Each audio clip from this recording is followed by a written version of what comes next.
Captain Relos gripped his command chair as another explosion shook the bridge of his ship. The lights flickered and sparks flew from damaged control panels. Through the main screen, he watched the last of his fighter squadrons get torn apart by enemy fire. Each destroyed ship meant 3 more of his people were gone forever. "Sir, the orbital defense platform is failing," reported his weapons officer, Tom. His voice was steady, but Relos could see the fear in his young eyes. "They've breached the main shields." Relos nodded grimly. He had expected this news for hours. Now the Vorthan Empire had brought everything they had to this final battle. Hundreds of massive warships surrounded Kither Prime like hungry wolves circling their prey. Their dark hulls bristled with weapons that could melt through solid rock in seconds. "How many ships do we have left?" Relos asked, though he already knew the answer would be terrible. 12 fighters and 4 cruisers, including us," Tom replied. The Vorthans still have over 300 ships in their main fleet. The numbers were impossible. The Catherians had never been a warlike people.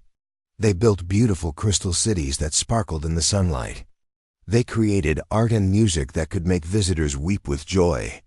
They had spent centuries perfecting medicines that could heal almost any injury. But they had never learned to build weapons that could match the Vorthan war machines. On the main screen, Relos watched the enemy ships move into position above the planet's largest city. Bright beams of energy lanced down from their weapons, turning entire city blocks into clouds of glowing dust. Millions of his people were hiding in underground shelters, praying that the thick rock above them would protect them from the destruction. "Captain, we're receiving a message from Admiral Vex," the communications officer said. Her name was Lisa, and she was barely old enough to serve on a military ship. All of their experienced officers had died in the first wave of attacks 3 days ago. "Put him through," Relos said. He straightened in his chair, trying to look strong even though his heart was breaking. The image of Admiral Vex appeared on the screen. The Vorthan commander was tall and thin, with gray skin and cold black eyes that seemed to look right through people. His dark uniform was covered with medals from all the worlds he had conquered.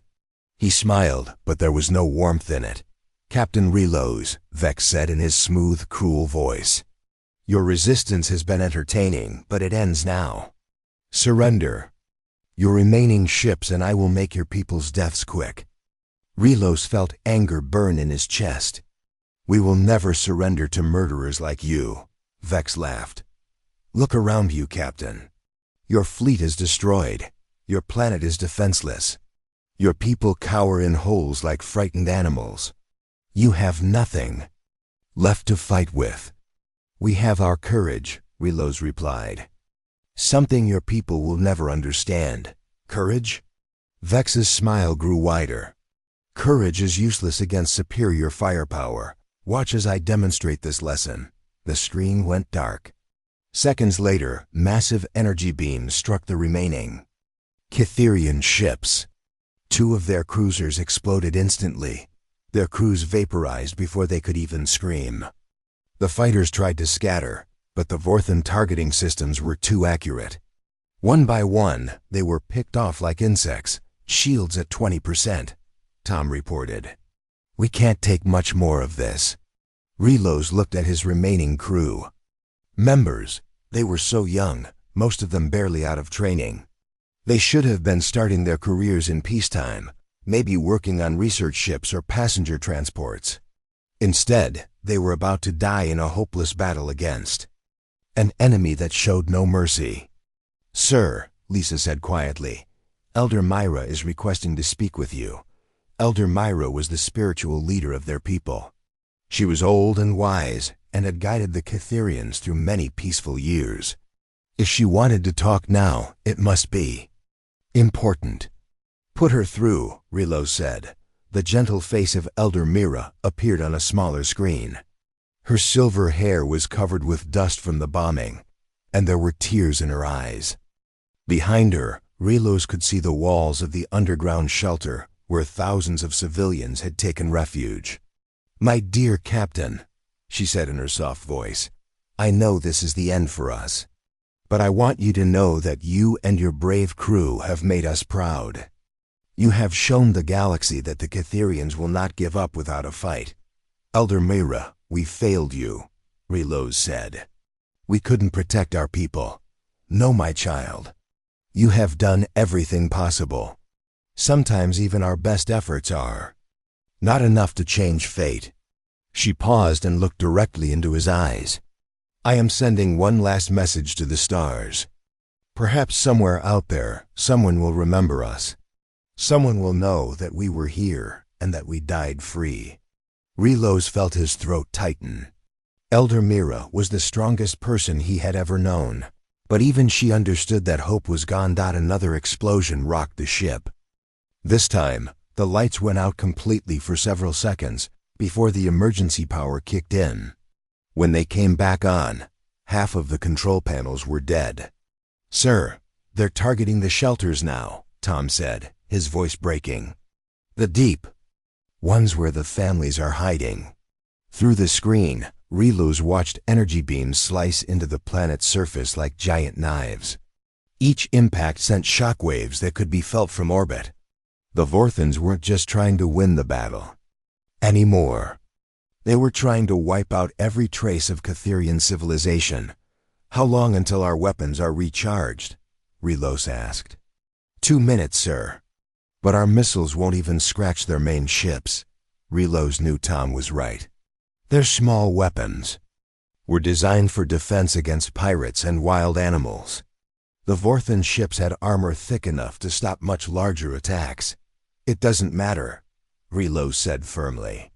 "We'll make our last attack count. At least we'll go down fighting." His crew looked at him with mixture of fear and pride.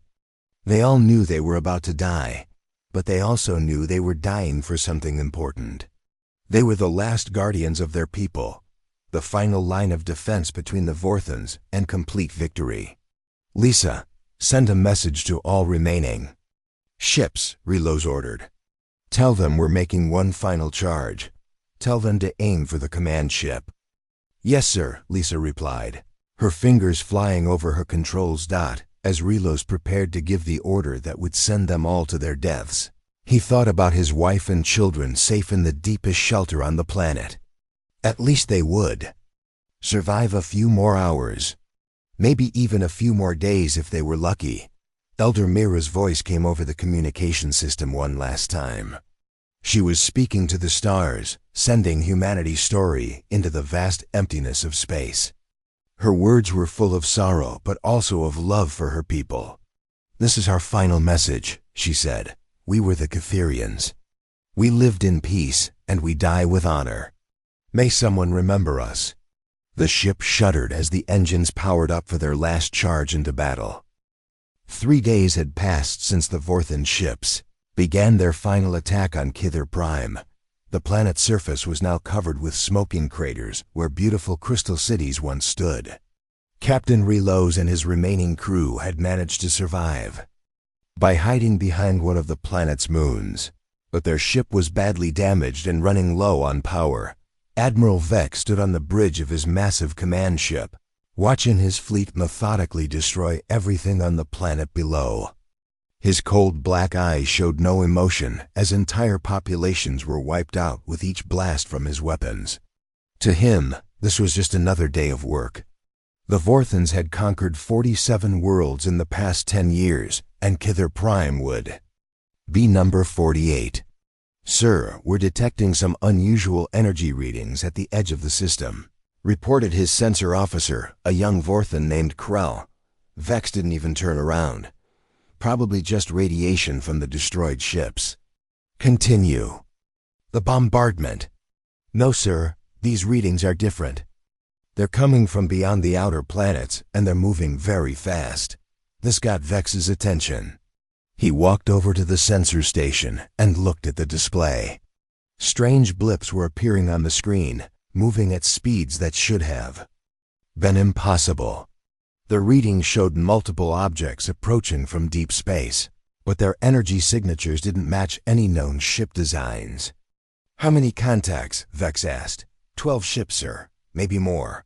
They're using some kind of drive system we've never seen before. The energy output is enormous. Vex frowned. The Vorthons had the most advanced technology in the galaxy. Their scientists had studied every known form of space travel and weapons technology. These readings suggested something completely new. Could it be another Catherian fleet? Asked his weapons officer. Impossible, Vex replied. We destroyed all their military ships. Besides, the Catherians never had technology like this. On his damaged ship hiding behind the moon, Captain Relos was seeing the same readings on his broken sensors.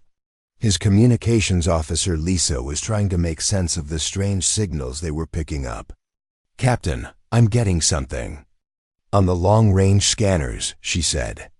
Multiple ships just dropped out of faster-than-light travel near the gas giant. Relos felt a tiny spark of hope in his chest, but he quickly pushed it down. Hope was dangerous now. It only made the pain worse when it was crushed. Are they Catherian ships? He asked.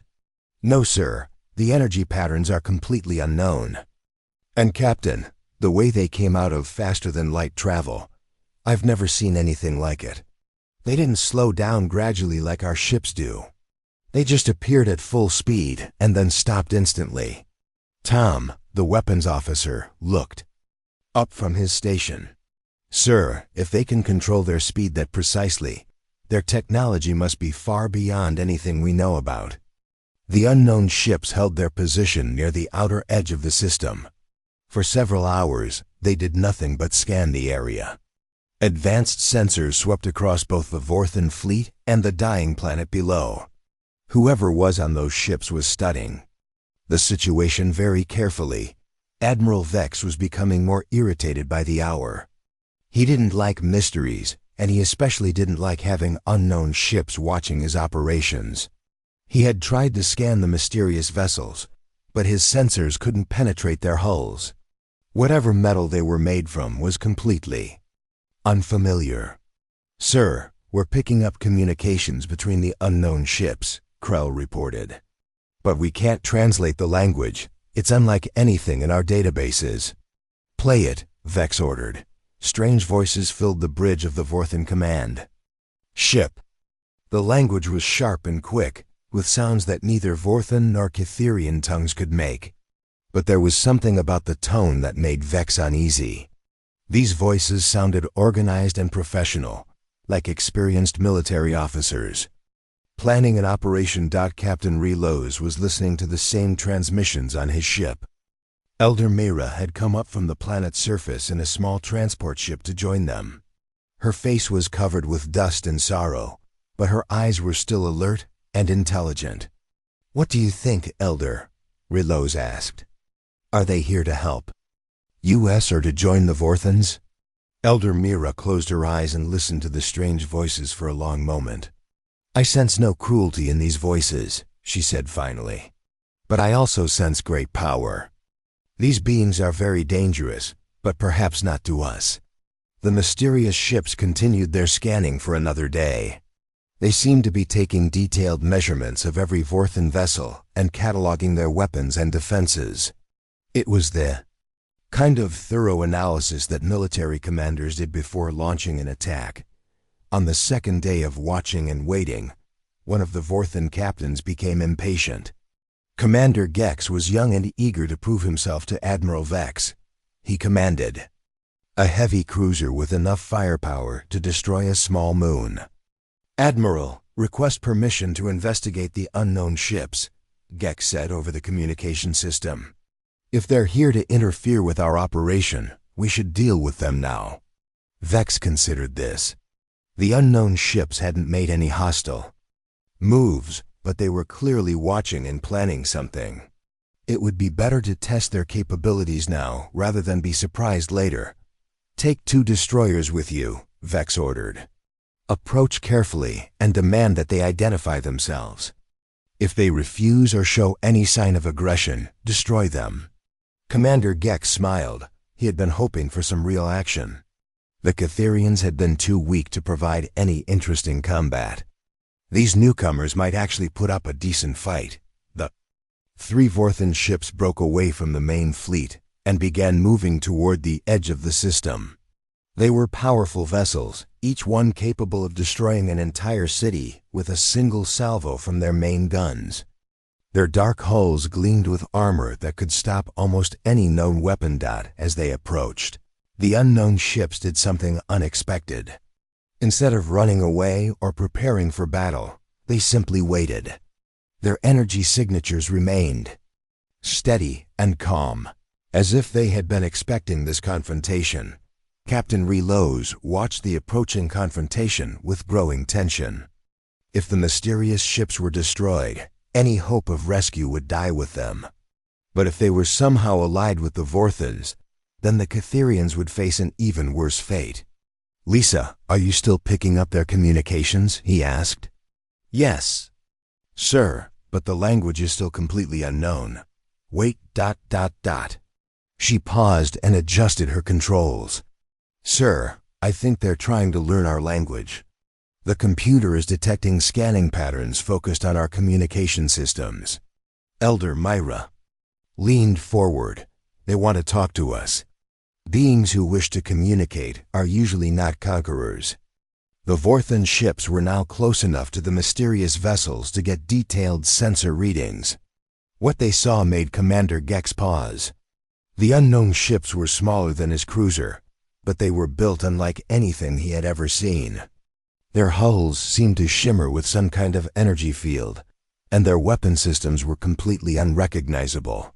"Unknown vessels, identify yourselves immediately," Gex broadcast on all frequencies. "You are in Vorthan space and must submit to inspection." For a moment, there was only silence. Then, impossibly, a voice answered in perfect Vorthan language. "This is Commander Blake of the Human Expeditionary Force. We have been monitoring this system and observing your actions. We wish to discuss the current situation." The word human meant nothing to either the Vorthans or the Catherians. But the fact that these beings had learned their language in just 2 days showed incredible intelligence and technology. Commander Gex stared at his communication display in confusion. The voice speaking perfect Vorthan had come from one of the unknown ships, but the accent was strange and unfamiliar. More importantly, these humans had somehow learned his language. "In just 2 days of listening, human?" Gex said into his communicator. "That species is not in our databases. What is your business in this system?" "We are here to observe and assess the situation," came the calm reply from Commander Blake. "We have been monitoring your actions against the native population of this world." Admiral Vex, listening from his command ship, felt a surge of anger. These newcomers were talking to his subordinate as if they had authority here. He opened his own communication channel. "This is Admiral Vex of the Vorthan Empire," he said in his coldest voice. "You will identify your ship registrations and state your allegiance immediately. This system is under Vorthan control." There was a brief pause before Commander Blake responded. When he spoke again, his voice was broadcast on all frequencies so that every ship in the system could hear him, including the surviving Catherians. "Admiral Vex, I am Commander Blake of the Human Expeditionary Force.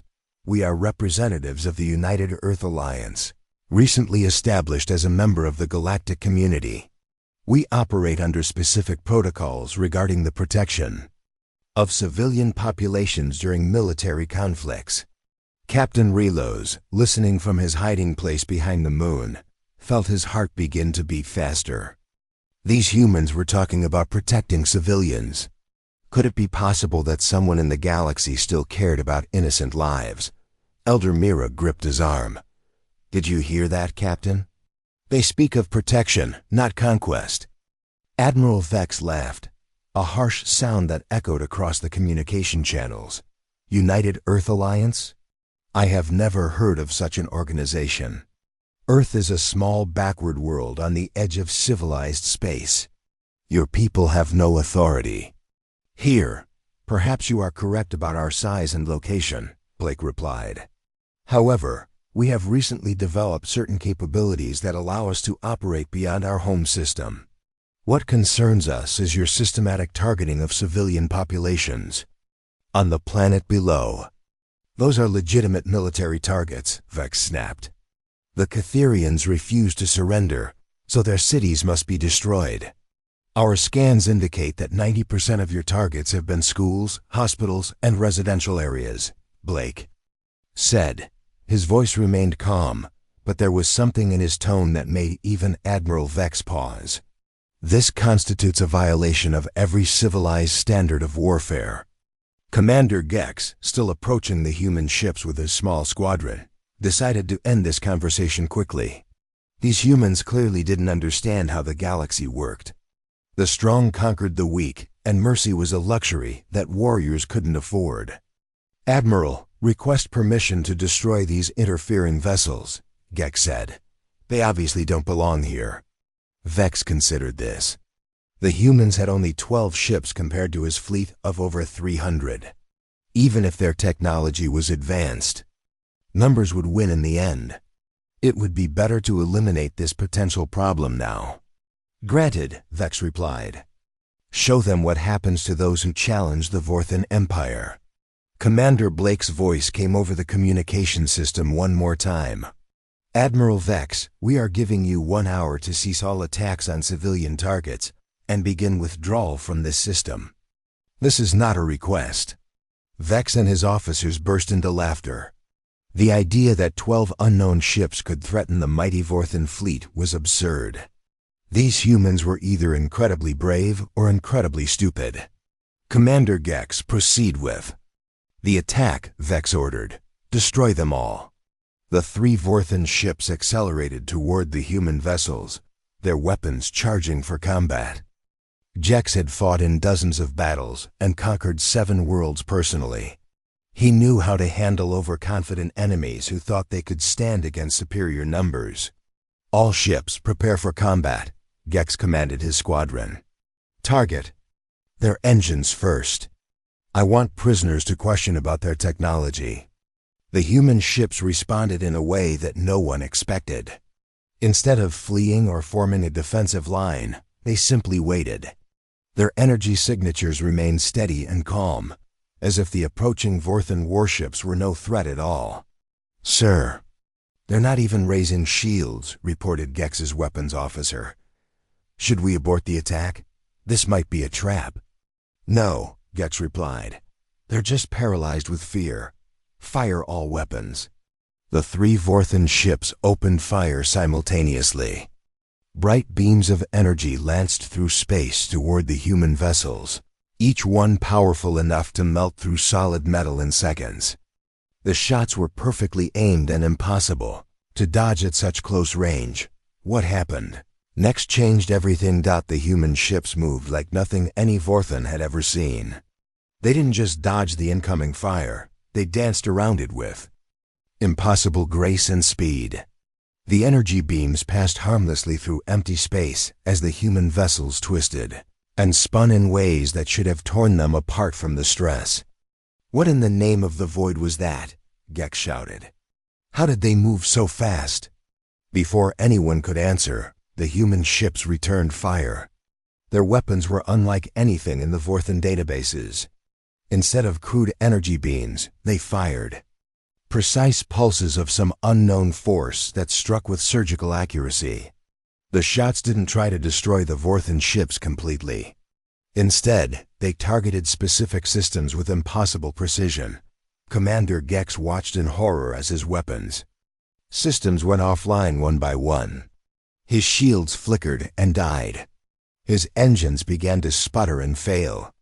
Within 30 seconds, his powerful cruiser was drifting helplessly in space, completely disabled, but with no hull breaches and no casualties. The 2 destroyers with him suffered the same fate.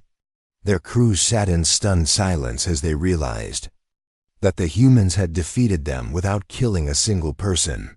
It was a level of precision and control that no Vorthan commander had ever imagined possible. This is impossible, Gex whispered into his communicator. No one can fight like that. Commander Blake's calm voice filled the silence.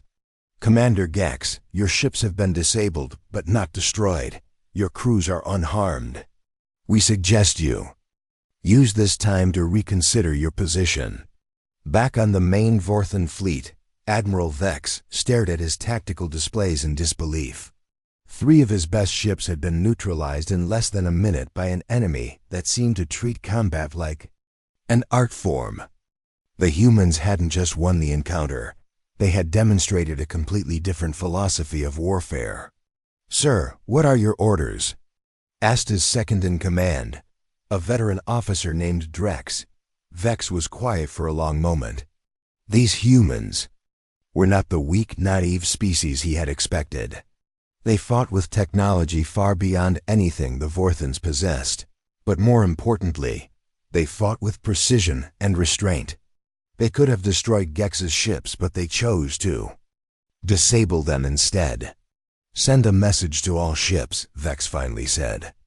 "Battle stations, all vessels prepare for full combat." "Sir, are you sure?" Drex asked. "Perhaps we should try to negotiate with them." Vex's eyes blazed with fury. The Vorthan Empire does not negotiate with inferior species. If these humans want a war, they will get one. Deploy the entire fleet. Captain Reloz, watching from his damaged ship, felt hope and terror fighting in his chest. The humans had just proven they could fight, but now they would face the full might of the Vorthan war machine. 300 ships against 12 seemed like impossible odds, even for warriors as skilled as these mysterious humans appeared to be. Elder Mira placed her hand on his shoulder. "Have faith, Captain. These humans fight differently than anyone we have seen. Perhaps different is exactly what we need." Admiral Vex stood on his command bridge, watching as his massive fleet moved into attack formation. 300 warships spread across space like a dark cloud, their weapons glowing with deadly energy. Each ship was a masterpiece of Vorthan military engineering, built for one purpose: to crush any enemy that dared to stand against the Empire. "Sir, all ships report ready for battle," his second-in-command Drex announced. "We have them outnumbered 25 to 1. Vex nodded grimly. The humans had surprised him with their first attack, but numbers didn't lie. No matter how advanced their technology was, 12 ships couldn't stand against the entire Vorthan war fleet. "This would be over quickly. Signal all captains," Vex ordered. "Concentrate fire on the human vessels. I want them destroyed completely this time. No mercy." The human ships held their position near the edge of the system, seemingly unafraid of the approaching armada. Commander Blake's voice came over the communication channels one final time. "Admiral Vex, you have seen what we are capable of. We are giving you one last chance to withdraw from this system and spare your crews unnecessary casualties." Vex laughed coldly. "The only casualties today will be yours, human. You may have defeated 3 ships through trickery, but you cannot defeat an entire fleet. Attack." The Vorthan armada opened fire all at once. Hundreds of energy beams streaked through space toward the human ships, enough firepower to destroy a small planet. The attack was coordinated and overwhelming, designed to saturate the target area so completely that nothing could escape. What followed shocked every Vorthan officer in the fleet. Thought the 12 human ships didn't try to run or hide. Instead, they moved forward into the attack, weaving between the energy beams like dancers performing an impossible ballet. Their ships twisted and turned in 3 dimensions, never staying in one place long enough for the Vorthan targeting systems to lock onto them. But this was just the beginning. As the human ships moved through the storm of weapons fire, they began to return fire with their own weapons. Each shot was perfectly aimed, striking critical systems on the Vorthan vessels with surgical precision. Unlike the crude energy weapons of the Vorthans, the human weapons seemed to know exactly where to hit to cause maximum damage with minimum casualties. Captain Reloz watched the battle from his hiding place behind the moon, hardly believing what he was seeing. The human ships were not just fighting, they were turning the Vorthan's own numbers against them. As the enemy fleet tried to concentrate their fire, the humans would dart between their formations, causing the Vorthan ships to accidentally shoot each other. "Lisa, are you recording this?" Relos asked his communications officer. "Yes, sir, but I'm not sure anyone will believe it," she replied, her voice filled with awe. "The humans are making the Vorthans look like children playing with toys." Elder Mira stood beside them, her old eyes bright with wonder. "They fight with wisdom, not just strength. Each move has a purpose beyond simple destruction." On the Vorthan command ship, Admiral Vex was discovering that his numerical advantage was becoming a disadvantage. His ships were so tightly packed that when they missed the fast-moving human vessels, they often hit their own allies instead. The humans seemed to understand this perfectly and were using it against them. "Sir, we're getting reports of friendly fire incidents throughout the fleet," Drex reported, his voice tight with stress. "The destroyer Squadron 7 just took out 2 of our own cruisers while trying to hit the human ships." "Impossible," Vex snarled. "My captains are experienced warriors. The humans are too fast, sir. They're moving in ways that our computers can't predict. It's like they know what we're going to do before we do it." As if to prove Drex's point, 3 human ships suddenly appeared directly above the Vorthan command vessel. Vex hadn't even seen them approach. His weapons officers scrambled to target them, but the humans were already gone, leaving behind several of his escort ships with their engines disabled. How did they get so close without being detected? Vex demanded. "I don't know, sir. Our sensors show they were in front of us, then they just appeared overhead. Their ships seemed to be able to change direction instantly without any loss of speed." The battle continued for another hour, but the outcome was becoming clear to everyone. Except Admiral Vex, the human ships were methodically working their way through the Vorthan fleet, disabling vessel after vessel with precise strikes. They targeted engines, weapons, and communication systems, leaving the ships helpless, but the crews alive. More importantly, the humans were doing something that no enemy had ever done to the Vorthans. They were making them look incompetent. The mighty Vorthan war machine, feared across dozens of star systems, was being outmaneuvered and outfought by a handful of ships from an unknown species. Commander Blake's voice cut through the chaos of battle. "Admiral Vex, you have lost over 60% of your fleet's combat capability. Your remaining ships are taking damage from friendly fire. End this now before more of your people are hurt." Vex looked around his bridge at the faces of his officers. For the first time in his military career, he saw doubt in their eyes. These were warriors who had followed him through countless victories, but now they were questioning whether they could win this fight. "Sir," Drex said quietly, "perhaps we should consider the humans' offer. Our losses are becoming severe." "Never!" Vex shouted. "The Vorthan Empire does not retreat from inferior species. Signal all ships to ram the human vessels if necessary. If we cannot shoot them, we will crush them with our hulls." This order horrified even his own officers. Ramming attacks were desperate measures that usually resulted in the destruction of both ships. It was a tactic of last resort when all other options had failed. But Admiral Vex was beyond rational thought now. His pride and the reputation of the Vorthan Empire were more important to him than the lives of his crews. He would rather see his entire fleet destroyed than admit defeat to these mysterious humans. "Admiral, that's a direct violation of military protocol," Drex protested. "We cannot order suicide attacks without authorization from the Empire." "I am the Empire's voice in this system," Vex replied coldly. "Any officer who refuses to follow orders will be executed for cowardice." The remaining Vorthan ships began to form up for ramming attacks, their crews reluctantly following orders they knew were wrong.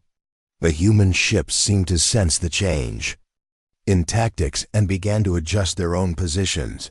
Captain Relos felt his heart sink as he watched the Vorthans, Prepare for what could only be described as mass suicide.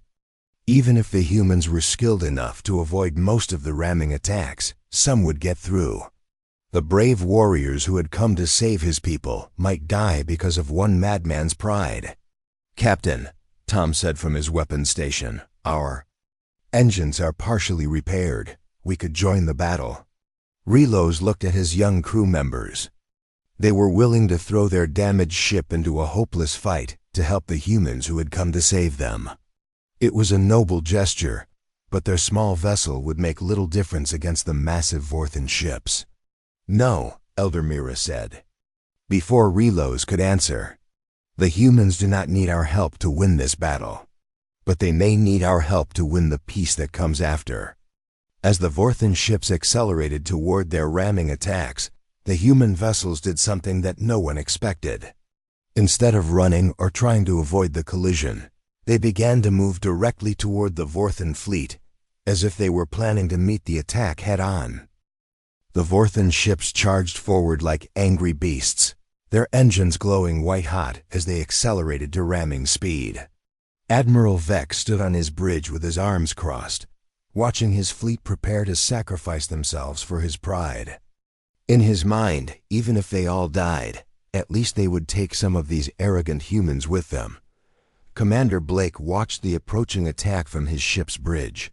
His crew was calm and professional, showing no fear as hundreds of enemy vessels rushed toward them with the intention of crushing them through sheer mass and momentum. "Sir, they're committed to the ramming attack," reported his tactical officer, a young woman named Kate. "All Vorthan ships are at maximum acceleration." "I can see that," Blake replied quietly. "Signal all ships. Execute Pattern 7. What happened? Next would be talked about in military academies across the galaxy for generations to come.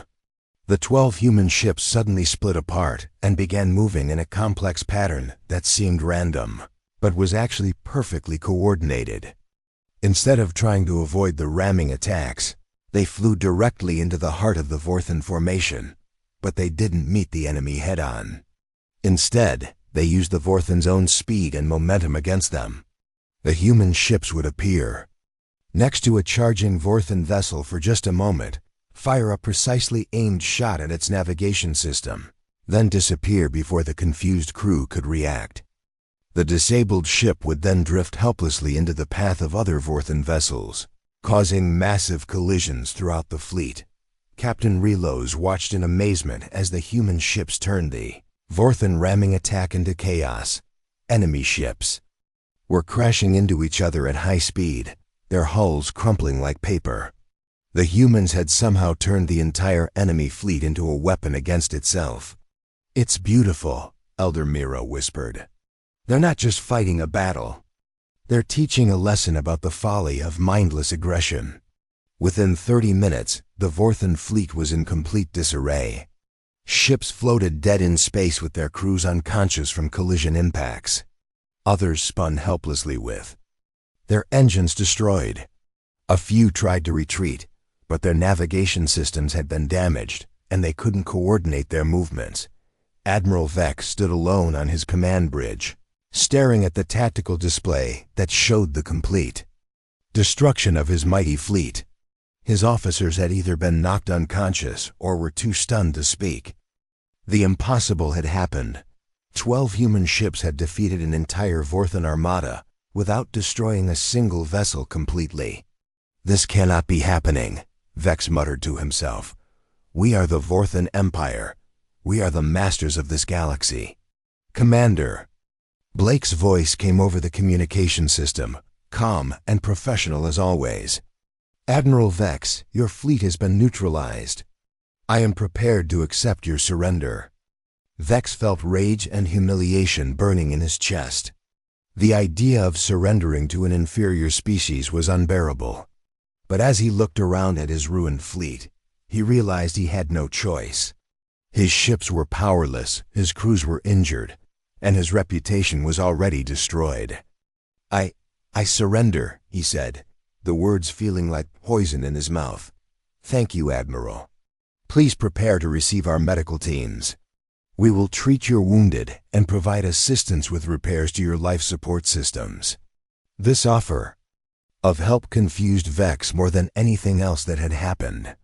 In Vorthan military tradition, defeated enemies were either killed or enslaved. The idea that the victors would provide medical aid to their conquered foes was completely alien to him. Why? Vex asked. Why are you helping us? Because that's what civilized beings do, Blake replied simply. Your crews followed orders, even when those orders were wrong. They don't deserve to die for their commander's mistakes. Over the next several hours, human medical teams moved from ship to ship throughout the disabled Vorthan fleet. They treated injured crew members, repaired life support systems, and even provided food and water to vessels that had exhausted their supplies during the battle.